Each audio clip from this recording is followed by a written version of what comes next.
Alors, chers camarades, peuple d'Afrique, peuple de Côte d'Ivoire, citoyens du monde, soyez salués en vos rangs, grâce et qualité, chers camarades. Je vais vous demander ici de partager au maximum cette vidéo. Partagez au maximum la vidéo, mettez-la partout à travers le monde entier. Camarades, peuple d'Afrique, Draman Ouattara a été attrapé la main dans le sac. Son petit frère, c'est un voleur. Amédée Kouakou, c'est un voleur. Tous ces ministres sont des voleurs. La justice française est dans leur cul. La justice française s'en va là-bas, s'en va en Côte d'Ivoire comme ça. Pour aller attraper Draman et son petit, surtout son petit frère. Là. Ils vont les attraper.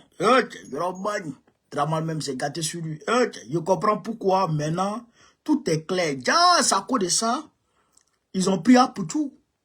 Pour blanchiment d'argent. Alors que vous-même, vous êtes les premiers blanchisseurs d'argent. Tenez vraiment, c'est un voleur, un délinquant. Tenez vraiment, c'est un terroriste. Il faut botter son cul. Il faut botter son derrière. Il faut regarder bien le quoi, sinon il y aura moins. Et je vous comprenez, c'est comme un peu d'Afrique. Partagez au maximum cette vidéo. Partagez-la au maximum, mettez-la partout à travers le monde entier. On va vous lire l'enquête. L'enquête explosive de, comment on appelle ça, de Africa Intelligence sur Draman Ouattara et ses voleurs. Alors, déjà, avant d'entrer dans le sujet, je voudrais ici vous rappeler que ce samedi prochain, le samedi qui vient, le samedi 28, je serai à Orléans. Orléans, je vous attendrai au 1 rue Verte. Je demande à tous les Africains, à tous les Ivoiriens qui vivent à Orléans, je vous demande de sortir massivement. Sortez massivement, on va se retrouver au 1 rue Verte. 1 rue Verte au niveau d'Orléans. 1 rue Verte. Tous ceux qui sont aux alentours d'Orléans, sortez le samedi à partir de midi. 1 rue Verte, on s'attrape. Alors, quand on finit ça, le doyen Blaise Tebil fait un concert, un giga concert où il y a beaucoup d'autres artistes qui vont prester à ce concert-là. Hein, les Abou Ghali, et les Androba, les Seigneur Gla, les Teza Tobia, tous ceux-là vont prester. Donc, je vous appelle à venir ce jour-là, à venir faire la fête. Moi, je serai là. Alors, chers camarades d'Afrique, quand on a dit ça, on va ici rentrer dans le vif du sujet, chers camarades d'Afrique. Alors, le Africa Intelligence a fait des révélations sur comment Draman Ouattara et ses proches volent l'argent de Côte d'Ivoire pour venir investir en France. Et il y a le paquet de Nanterre qui s'est saisi du dossier et qui a mené des perquisitions et qui est sorti sur des preuves. Est-ce que vous comprenez ça? L'intéressé par qui Draman Ouattara passe pour détourner l'argent de Côte d'Ivoire, pour blanchir l'argent volé, eh bien, c'est un Libanais. C'est pourquoi, quand vous avez commencé votre combat contre les Libanais, j'ai dit ça là, ça va pas aller quelque part.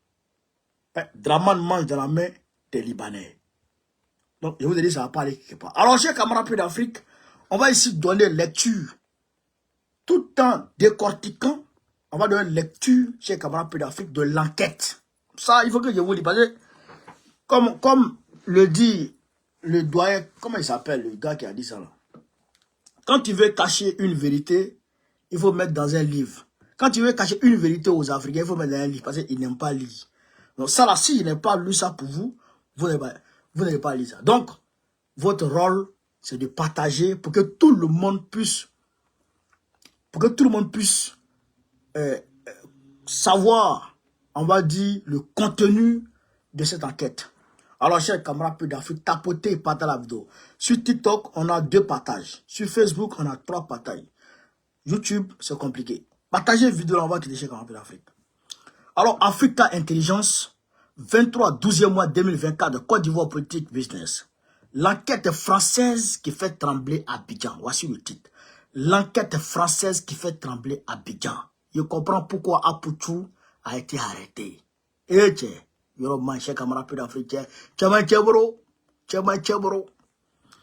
depuis plusieurs mois, la justice française enquête sur un système de corruption d'agents publics étrangers. De corruption d'agents publics étrangers. Et de blanchiment présumé impliquant des responsables, des personnalités au plus haut sommet de l'État ivoirien. Un dossier sensible et jusque-là resté secret dans lequel apparaissent le magnat du BTP Hassan Dakalal et plusieurs ministres d'Alassane Ouattara. Chers camarades, c'est une enquête qui préoccupe le cœur du pouvoir ivoirien et l'un des hommes les plus riches du pays. Elle est menée par un juge d'instruction du tribunal judiciaire de Nantais, banlieue parisienne, et vise une poignée de membres du premier cercle du chef de l'État Alassane Ouattara. Les investigations tournent autour d'un magnat ivoiro-libanais, Hassan Daklala. Hassan Daklala. Quand tu entends son nom comme ça, tu sais que lui là, c'est un malot. Alors, chers camarades peu d'Afrique, on va aller. PDG du groupe Porteo BTP, eux se concentrant sur l'important mouvement financier en espèces. L'enquête menée depuis plusieurs mois dans la plus grande confidentialité a été initialement ouverte pour blanchiment et est désormais élargie au chef de corruption d'argent public étranger. Elle a d'ores et déjà donné lieu à des perquisitions et à des interpellations dont certains ont abouti à des placements en détention provisoire. Chers camarades d'Afrique. Ce que suscite l'ire d'une partie du camp Ouattara qui goûte peu les méthodes de la justice française et n'exclut pas d'en ouvrir au plus haut niveau du pouvoir à Paris. La pression est montée d'un cran au cœur de l'été. Hassan Daklala a ses habitudes dans les beaux quartiers de la capitale française où il dispose de 3 sociétés pour faciliter ses investissements dans l'immobilier de prestige et l'hôtellerie. L'homme d'affaires l'ignore, mais son nom parsème la procédure pour des soupçons de liens corruptifs entretenus en France avec les officiels ivoiriens.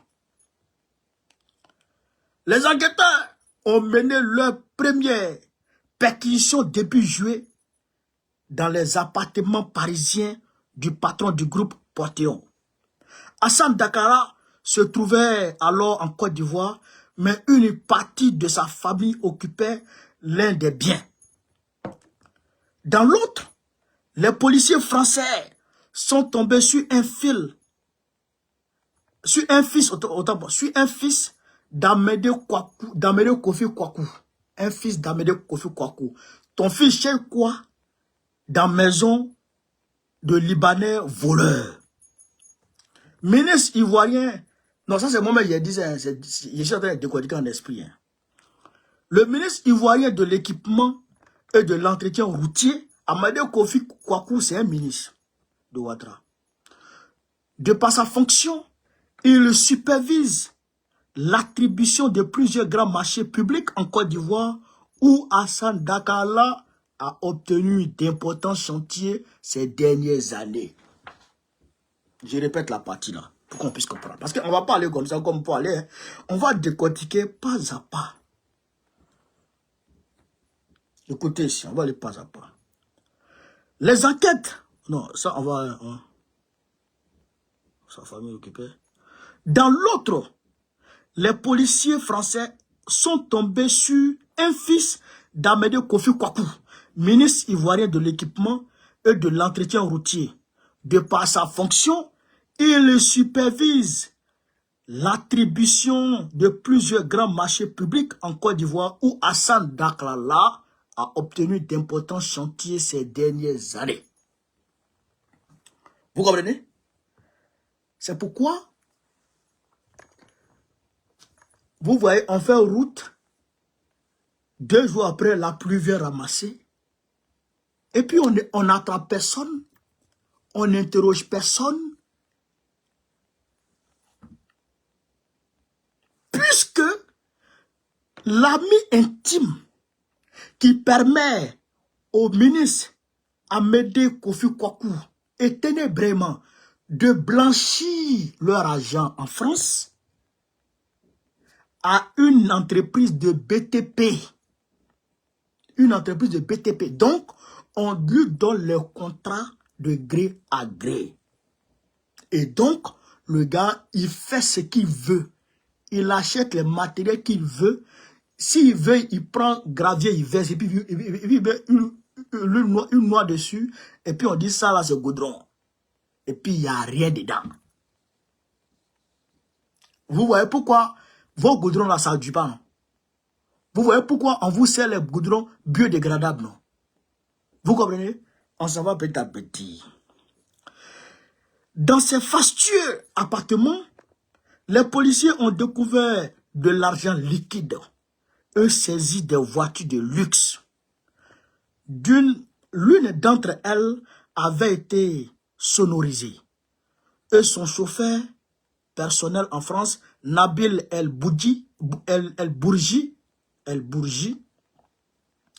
a fini par être interpellé le 1er juillet à son domicile. De nationalité espagnole, cet auto-entrepreneur né au Liban, il a 59 ans, est suspecté d'avoir remis d'importantes sommes d'argent en liquide à des personnalités politiques ivoiriennes à Paris liées à Hassan Dakala. Nabil El Bourgi là a donné des... Écoutez ici. Écoutez ici. Cet auto-entrepreneur né au Liban, il a 59 ans, est suspecté d'avoir remis d'importantes sommes d'argent en liquide à des personnalités politiques ivoiriennes à Paris liées à Hassan Dakala. Et donc ce chauffeur-là, son chauffeur personnel là, Nabil El Boudji là, lui, c'est lui qui donne l'argent liquide aux politiciens ivoiriens qui viennent ici en France. C'est-à-dire que Hassan Dakala, les politiciens, Amédée et puis d'autres politiciens, donnent des contrats à Hassan Dakala. Et Hassan Dakala opère. Mais quand ils donnent les contrats gré à gré, ils ont leur rétro-commission. Ils ont leur gré. Ils ont leur koucha. Eux là, ils ont leur quota dessus. Donc leur quota là, comme on ne peut pas virer ça sur leur compte pour ne pas qu'on voit des traces, eh bien, Nabil El Boudji là, c'est lui qui gère l'opération de blanchiment d'argent. Donc, lui, il prend l'argent, il s'arrange à retirer l'argent en liquide pour donner aux personnalités ivoiriennes qui sont dans le cercle restreint de la Centrale Ouattara. Et donc, c'est grâce à ça, eux, ils peuvent maintenant prendre leur argent. Mais c'est liquide, on ne sait pas d'où ça vient. Donc, ils prennent l'argent maintenant pour faire ce qu'ils veulent. Vous comprenez? On s'en va mollo. MBCO. Il a été placé sous mandat de dépôt et a passé près de 6 mois à la prison parisienne de la santé, d'où il vient d'être libéré. Il n'est pas le seul membre. camarade peu d'Afrique, partager vidéo là, sinon ça me fait mal. De l'outrage, excusez-moi, de l'entourage d'Hassane Dakrala a intéressé les enquêteurs. Ceux-ci travaillent également sur les conditions d'achat d'un appartement à Paris par un cadre de la filiale de Portéo au Bénin et sur les modalités de règlement de travaux. L'artisan français qui les a effectués a été entendu fin 2024. Dans le même immeuble parisien se trouve le pied-à-terre du ministre des Finances béninois, Romuald Wadani. Portéo, qui a établi une filiale à Cotonou en 2018, y a décroché d'importants marchés de gré à gré. La justice française cherche aussi à comprendre la relation d'Hassane Dakrala avec d'autres proches du président béninois Patrice Talon. Le coup de filet du mois de juillet a été suivi d'une seconde série de perquisitions qui s'est déroulée à la mi-novembre. La police française a procédé à 2 autres interpellations les 18 et 19 du même mois. Au total, elle a mené une succession d'auditions qui ont conduit au placement sous écrou d'au moins 2 suspects. 2 suspects du côté du Bénin. C'est pourquoi je vois Patrice Talon, il dit qu'il va donner 600 francs aux filles du secondaire et puis je crois 350 aux filles du primaire. Tout ça pour maintenant séduire le peuple béninois, pour chercher à gagner les cœurs et les esprits du peuple béninois. Alors que toi-même, tu cherchais ta légitimité auprès de Macron. Maintenant, comme Macron est dans ton cul, maintenant tu te retournes vers le peuple pour chercher à avoir, je dirais, le soutien du peuple pour te présenter en 2025. Mais on sait tout. On sait tout, mais on est déçus. Chers camarades peu d'Afrique, en filigrane, s'esquisse aussi les contours d'un vaste réseau de transfert de fonds en espèces entre Abidjan et la capitale française de type Awala, particulièrement précisé par une partie de l'élite politico-économique. C'est-à-dire que il y a un réseau de transfert d'argent liquide entre Abidjan et Paris. Ça vient comment? Ça va comment? On va chercher à savoir. Au cœur de ce système informel émerge un certain Mohamed C. Cet Ivoirien établi à Paris est suspecté d'être l'un des piliers de ce Tawala pour VIP d'Afrique de l'Ouest. Outre la nature de ses liens avec Hassane Dakrala, il est également soupçonné d'être actif dans l'importation en Côte d'Ivoire de voitures volées en Europe et destinées à être remis à des figures de l'élite d'Abidjan. Vous comprenez? Vous comprenez? Mohamed C. là, en plus d'être un proche d'Hassane Dakrala, il est dans le réseau de vol de voitures pour aller vendre ça aux autorités ivoiriennes. Les Mamadou Touré, les Draman Ouattara.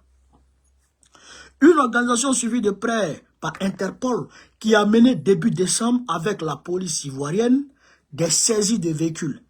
Si Momo, comme il est surnommé, a pu échapper aux limiers parisiens, désireux de l'interroger courant juillet, il a fini par être arrêté par les autorités ivoiriennes et est depuis placé en résidence surveillée à Abidjan. Pourquoi résidence surveillée? Pourquoi résidence surveillée? Un voleur de voiture. Pourquoi vous voulez le placer en résidence surveillée? Pourquoi pas à la Maca? Pourquoi pas à la Maca? Comme Gala Kolibi est placé. Comme Steve Biko est placé. On va continuer, chers camarades d'Afrique. Parmi les autres membres identifiés de ce réseau de transfert de cash figure Maurice, intime de Momo. Il est considéré comme l'un des bras droits à Paris de l'ancien président de l'Assemblée nationale, Guillaume Soro, en exil. Maurice a fui à Abidjan à la veille du retour à voter de son patron en décembre 2019. Craignant d'être arrêté dans le cadre des opérations visant plusieurs proches de l'ex-chef rebelle en Côte d'Ivoire, depuis il fait l'objet d'une attention toute particulière de la part des autorités ivoiriennes, qui scrutent depuis plusieurs années les circuits financiers utilisés par Guillaume Soro durant son exil. Dans le cadre de l'enquête française en cours, Maurice a été interpellé mi-novembre et placé en détention provisoire en France, sans que les enquêteurs établissent pour l'heure de lien direct entre lui et le PDG de Porteo BTP. Ça, c'est le proche de Mohamed C. Maurice C. Mohamed C. Voilà. Maurice C, il est l'un des proches de Guillaume Soro. L'un des proches de Guillaume Soro. Mais là, les Français l'ont arrêté ici. Quand les Français l'ont arrêté, depuis lors, les Français n'ont pas encore pu faire le lien entre lui et puis Hassan Dakrala. Vous comprenez? Mais, l'autre là, lui qu'on appelle Momo, qui vole voiture pour aller vendre au Mamadou Touré là, lui, il a été arrêté en Côte d'Ivoire et placé sous mandat de dépôt là-bas. Vous comprenez? De son côté, Hassan Dakrala qui prend le plus grand soin à éviter tout déplacement à Paris depuis le mois de juillet, se défend de tout rôle dans ce réseau financier informel. Les enquêteurs se penchent aussi sur des mouvements de fonds impliquant le puissant homme d'affaires qui a notamment recours à la Banque Atlantique de Côte d'Ivoire, BACI. Cette filiale de la Banque Centrale Populaire du Maroc, où il lui arrive de séjourner, travaille régulièrement avec le groupe Portéon. En réalité, le gars, il travaille aussi avec la Banque Atlantique de Côte d'Ivoire, qui est une filiale de BCP Maroc. Vous comprenez ça? Voilà. On va y arriver. Les découvertes progressives de cette nébuleuse au sein de laquelle se côtoient des réseaux gravitant autour du mania du BTP ivoirien, des personnalités du pouvoir politico-économique à Abidjan et des proches de Guillaume Soro suscitent une gêne palpable à Abidjan. D'autant que les noms de plusieurs ministres ivoiriens apparaissent directement dans le dossier, à commencer par celui de la défense, Téné Brahima Ouattara. Téné Brahima Ouattara. Son nom est sorti dedans. Très lié à Hassan Dakrala, dont il a utilisé à plusieurs reprises le jet privé. Là, je répète ça. Téné Brahima, très proche de Hassan Dakrala, dont il a utilisé à plusieurs reprises le jet privé. Il a utilisé plusieurs fois le jet privé d'Hassan Dakrala. Pour aller où? Pour aller faire quoi? Pour aller où? Pour aller faire quoi? Pourquoi tu utilises le jet privé d'Hassan Dakrala? La flotte ivoirienne n'a plus d'avion. On n'a plus d'avion en Côte d'Ivoire. Pourquoi tu dois utiliser l'avion, le jet privé d'Hassan Dakrala? C'est pour aller chez les petites filles. Le frère cadet du président se retrouve sur les radars des enquêteurs. Ces derniers s'intéressent de près à la nature de la relation entre l'officiel ivoirien, coutumier des séjours à Paris et le patron du Portéo. Tenez vraiment. Et puis, les gars là sont très proches. La justice française s'intéresse à leur relation. Parce que le gars, c'est un voleur. Lui, dit, il n'est pas voleur.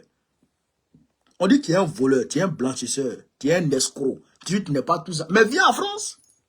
Quand tu veux qu'on voit ta maison ici, non? Ta famille, viens en France, on t'attend ici. Hassan Dakar, viens à Paris, on t'attend ici. Si tu es garçon, viens. Bodakou. Également cité, ça je tenais vraiment, hein, également cité dans l'affaire, le ministre des Travaux publics, Amadé Kofi Kwaku, dont le fils a été retrouvé par les enquêteurs français dans l'un des appartements du patron du Portéo, est particulièrement inquiet et a dernièrement préféré reporter ses voyages envisagés dans la capitale française. Ah! Parti Sangana. Eh, donc, Amadé Kofi a fui. Il refuse de venir en France. Amadé Kofi Kwaku. Tu ne viens pas en France? Eh, tu appelles de venir en France? Parti Sangana. Ah, ça, c'est que Yoromani. Parti. Ah! Amadé Kofi refuse de venir en France. Contacté, il n'a pas donné suite aux sollicitations d'Africa Intelligence. Tout comme Ténébrement Ouattara, d'autres ministres pourraient être éclaboussés par l'affaire et plusieurs d'entre eux contactés assurent n'avoir rien à se reprocher et minimisent la nature de leur relation avec Hassan Dakala. Ils minimisent la nature de leur relation.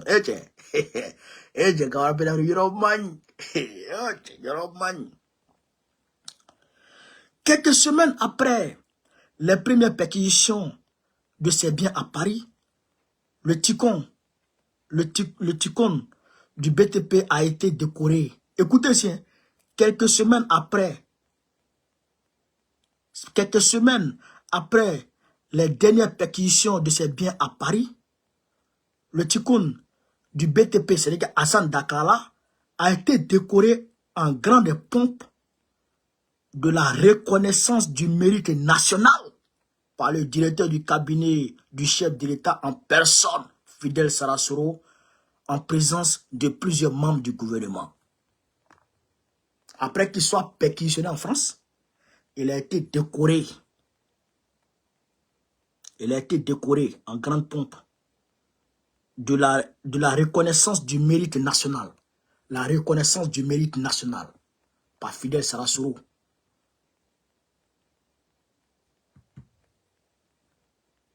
Le directeur du cabinet de Ouattara. Vous comprenez? Vous comprenez un peu? On dit c'est un voleur, c'est un escroc, c'est un blanchisseur d'argent. La France le pourchasse, Dran Ouattara le décore. Vous comprenez un peu? Mais ça va finir, écoutez. Pour assurer sa défense en France, Hassan Dakala s'est attaché les services de l'avocat David Olivier Kamenski. Contacté par Africa Intelligence, ce dernier tient à souligner que les perquisitions dans les appartements de son client n'ont pas permis de révéler, selon lui, d'éléments défavorables, faute de mise en examen dans ce dossier. Le pénaliste parisien dit ignorer pour l'instant la tenue de l'enquête et les charges qui pèsent sur Hassan Dakala. Il a entrepris les démarches toujours en cours pour tenter de récupérer les véhicules saisis en juillet. De son côté, le parquet du tribunal judiciaire de Nanterre se refuse à tout commentaire sur cette procédure en cours. L'instruction est menée par le magistrat Nicolas Bayeto, qui s'est illustré dans plusieurs grands dossiers politico-financiers français. Des affaires Karachi à Big Malion, en passant par l'escroquerie de la taxe carbone, Ce qui renforce l'inquiétude dans le premier siècle du pouvoir ivoirien. C'est-à-dire que le magistrat Nicolas Baïto, lui, il ne joue pas. C'est un homme intrépide. Lui, quand il te tient, il te coule. Ok. Il affirme avoir fait l'objet d'une tentative d'extorsion de fonds de la part d'une nébuleuse d'affaires libanaise active entre Paris et Beyrouth. Le maniaque se serait ainsi vu proposer via une poignée d'intermédiaires l'extinction de l'affaire contre le versement de 1 million d'euros, ce qu'il a refusé. Mi-octobre, un dossier judiciaire a été constitué en Côte d'Ivoire pour dénoncer ce présumé réseau d'extorsion libanais. Le témoignage d'un repenti ayant officié dans cette bande, un certain Alika, a été consigné sur procès verbal à Abidjan.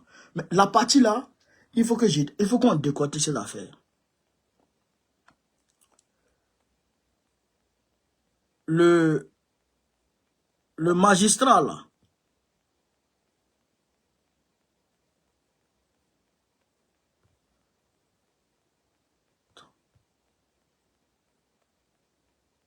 ouais.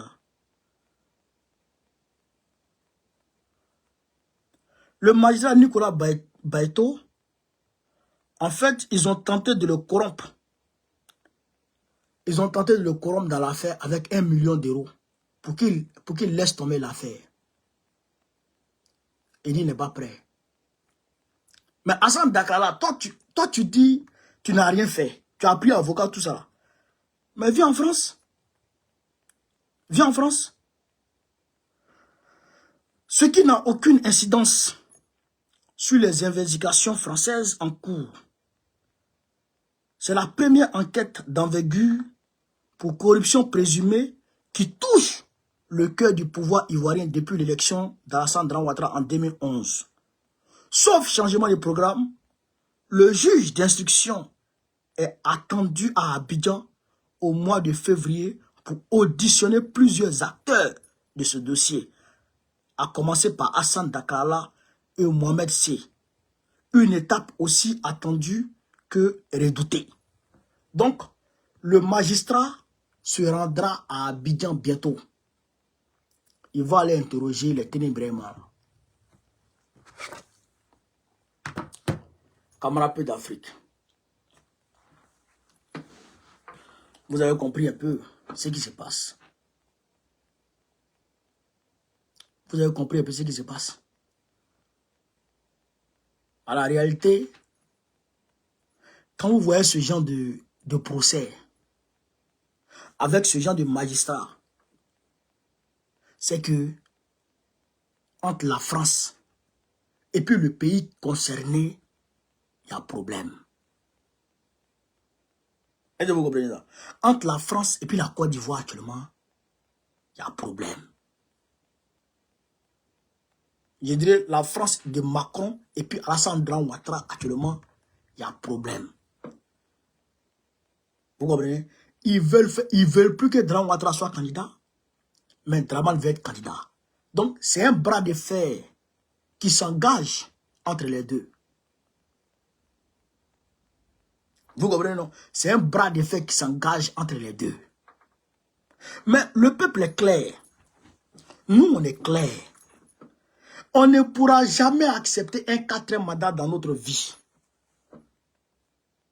On ne pourra jamais accepter un 4e mandat dans notre vie. Jamais de la vie, on va accepter un 4e mandat dans notre pays. Ça là, il faut que tout le monde comprenne ça. Il faut que tous les Ivoiriens, toutes les Ivoiriens s'approprient ça. Vous comprenez ça? Jamais 4e mandat dans ce pays. Aribada, Antesson, jamais Antesson Bi, Antesson Sélé. Jamais 4e mandat dans notre pays. Jamais de la vie, on va accepter 4e mandat dans ce pays. Jamais de la vie. Donc, si la France veut vous dire, elle n'a qu'à vous dire. Parce que vous êtes des voleurs. Vous êtes des voleurs.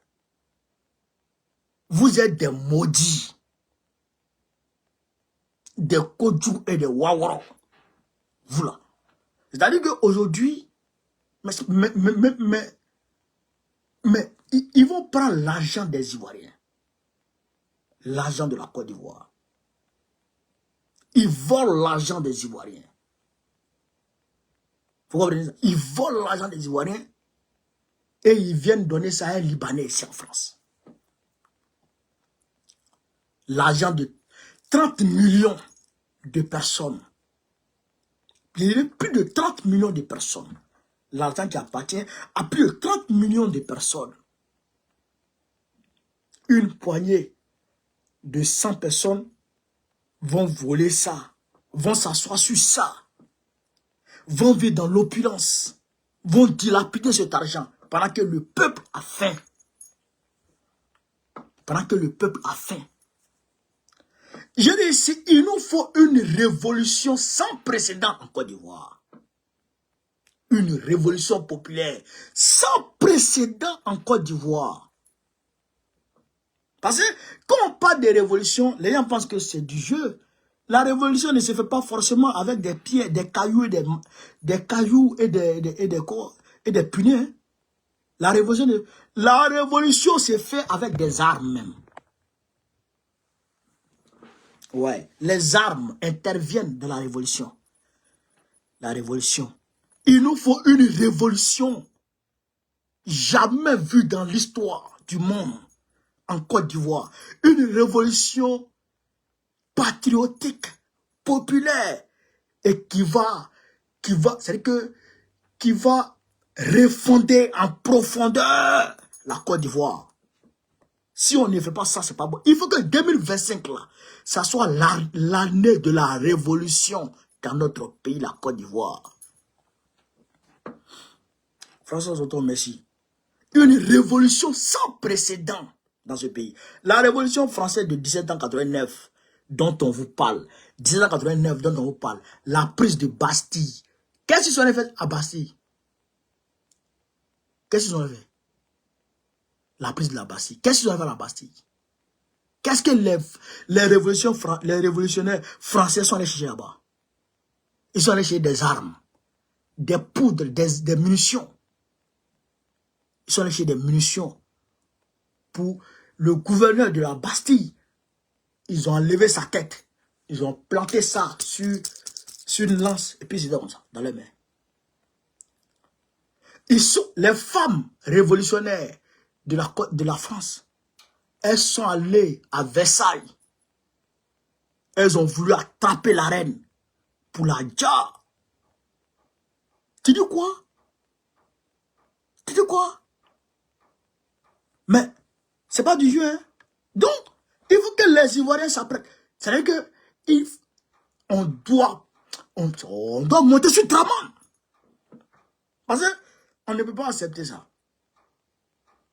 On ne peut pas accepter ça. Regardez comment les Français sont en train de les démasquer. Quelqu'un qu'on traite de voleur, d'escroc. On dit il blanchit l'argent. Ils sont allés prendre l'argent en liquide sur la maison. C'est lui, vous partez décorer. Pourquoi vous le décorez? Un voleur. Pourquoi vous décorez le voleur? Donc, il faut que les Ivoiriens s'apprêtent. Il faut qu'on s'apprête à cette révolution. Dès que Draman parle de 4 mandats net, ça démarre. Dès qu'il parle de 4 mandats net, ça démarre. Parce qu'il ne faut plus que ce vieux maudit soit à la tête de la Côte d'Ivoire encore. Jamais de la vie, Draman doit être président encore dans notre vie. Jamais. Il faut que Draman dégage. S'il veut prendre quelqu'un d'autre de son parti pour être candidat, on est d'accord. Mais tu ne peux pas être candidat encore dans ce pays. Jamais de la vie, Draman doit être candidat encore dans ce pays. Jamais de la vie. Comment? Tu ne peux pas être 4e mandat? 4e mandat. Quand vous entendez ça, ça sonne bien. 4e mandat dans le pays de quelqu'un. 21e siècle, 2e génération. 4e mandat. Quand vous entendez ça là, est-ce que ça sonne bien?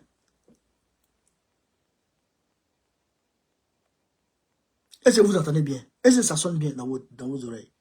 Donc, il faut que tous les Ivoiriens et toutes les Ivoiriennes se mettent ça dans la tête pour dire que si Dramane dit 4e mandat, on va sortir derrière lui. Si Dramane dit 4e mandat, on doit sortir derrière lui. Vous avez compris ça? Vous avez compris? C'est ça qui doit se passer. Alors, le camarade Gala Kolibi, tapotez les gars, le camarade Gala Kolibi a été placé sous mandat de dépôt. Il a été placé sous mandat de dépôt. Il a été transféré à la MACA. Vous comprenez?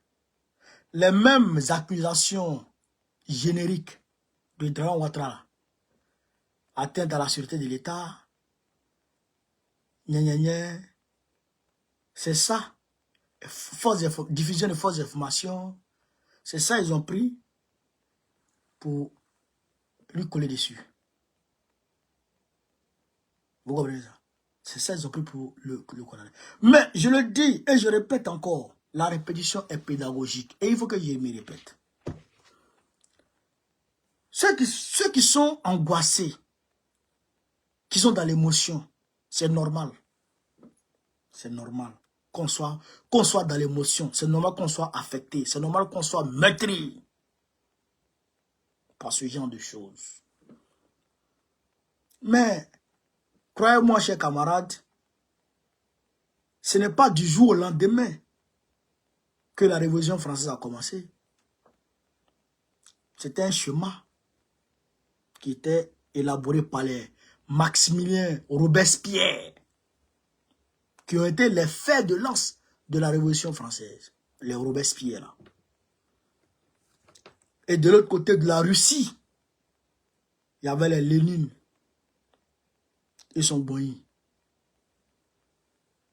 Et les ouvriers. La Bastille que vous voyez comme ça, là, c'était une prison. Bastille, on dit la prise de la Bastille, c'était une prison.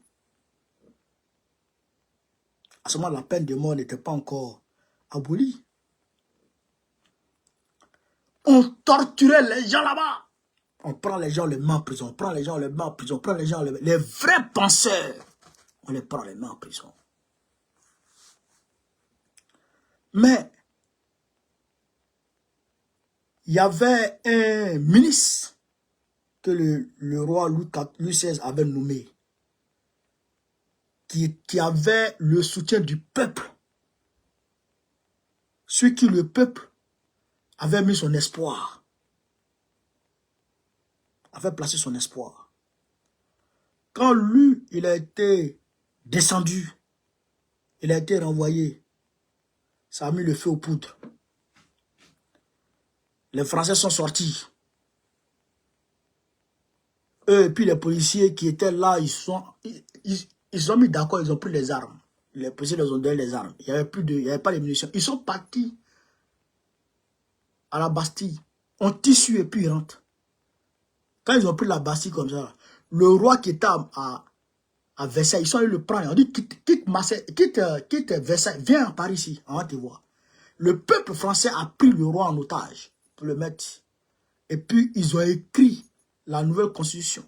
C'est là le drapeau français que vous voyez, bleu, blanc, rouge, c'est né. Les choses, c'est étape par étape. Aujourd'hui, il arrête nos gars. On se fâche et puis on se tait. Il arrête nos gars. Mais je vous dis et je répète, la révolution ivoirienne, la révolution populaire ivoirienne va démarrer effectivement, va commencer à prendre forme effectivement en janvier 2025. Janvier 2025, la révolution va commencer à se mettre en place. Petit à petit. Ou on dit février-mars, ou on dit janvier, février, mars, la révolution va prendre forme. Parce que Draman va dire les candidats. Et on ira le prendre. On ira le prendre. Ça, je peux vous l'assurer. On ira le prendre. Ne vous fâchez pas. Non, fâchez-vous, mais ne boudez pas. Gardez votre patience. Vous n'êtes pas plus fâché que moi. Vous ne pouvez pas être plus fâché. Galan Kolibi, c'est mon ami. Dosso, c'est mon vieux père. Charles Dosso Roudé, c'est mon vieux père. C'est mon vieux père. Mais aujourd'hui, il a arrêté. Sa femme, il a arrêté avec un de ses fils. Steve Biko, c'est mon vieux moro. Il est en prison, condamné. Mais on patiente. Parce que, comme le président l'a dit, il faut attendre le bon moment pour rendre ton coup. Quand quelqu'un te gifle là, c'est toi qui dois juger le moment opportun pour rendre ton coup. Il ne faut pas te précipiter. Si tu te précipites là, tu ne vas pas pouvoir mieux rendre ton coup. Mais il faut te préparer. Tu te prépares. Tu formes tes gars. Et puis vous partez. Vous partez le prendre, vous partez le surprendre. Là, il est seul. Tu as ton boin derrière toi. Et puis tu mets dans son oreille. Wow! Et puis s'il veut rendre, il sait que s'il veut rendre son coup, il va s'en sortir. C'est là, il va pleurer. Il va regretter, il sera humilié. Et il va fuir. Mais il t'a frappé. Toi, tu ne sais pas ce qu'il a. Lui, il est venu te gifler. Toi, tu ne sais pas ce qu'il y a dans son pantalon. Tu ne sais pas ce qui est derrière lui. Tu ne sais pas ce qu'il recherche, mais il t'a giflé. Dans l'émotion, toi, tu te lèves et puis tu rends ton coup. Tu rends ton coup. En même temps, peut-être qu'il avait placé un piège, caméra avait été filmée, ou bien ces gars sortent, ils viennent te tabasser. On dit non, c'est lui qui a donné le premier coup. On dit témoin. Les gars qui sont derrière lui disent, ah, c'est vrai, c'est lui qui a donné le premier coup. Donc, on t'a giflé, tu as arrêté ton coup, ils ont groupé sur toi, ils t'ont frappé, et puis on ment sur toi encore. Donc, tu n'as pas raison. Et toi, tu seras rongé par le remords. Tu seras plus affecté. Mais alors, si tu prends ton mal en patience, et que tu vas te préparer, et tu viens sur le terrain, tu viens contre lui, et tu l'envoies bon. Et s'il veut parler, tes gars sont derrière. Vous le potez normalement. Et si on va derrière, on va à la justice, on dit non, c'est lui qui a donné le premier coup. Et puis on dit témoin, tes gars sont là, ils vont dire, ah, on était là, on a vu, c'est lui qui a donné le premier coup à notre gars. Donc tu as gagné à tous les niveaux. Donc, c'est pourquoi on vous demande de vous calmer. Le moment opportun pour frapper Draman là, ça arrive. Restez mobilisés seulement. Restez mobilisés. Son déclin là, ça va venir tout de suite. Restez mobilisés seulement. Donc, le capitaine IB a tenu sa promesse aujourd'hui.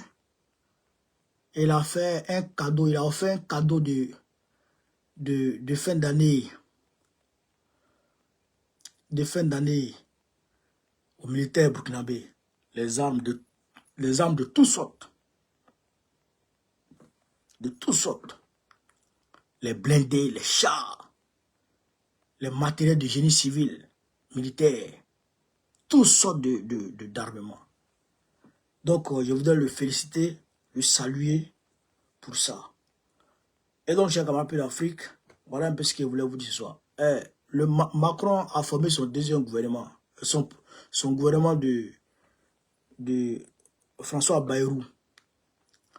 Donc, il y a des anciens ministres qui sont revenus.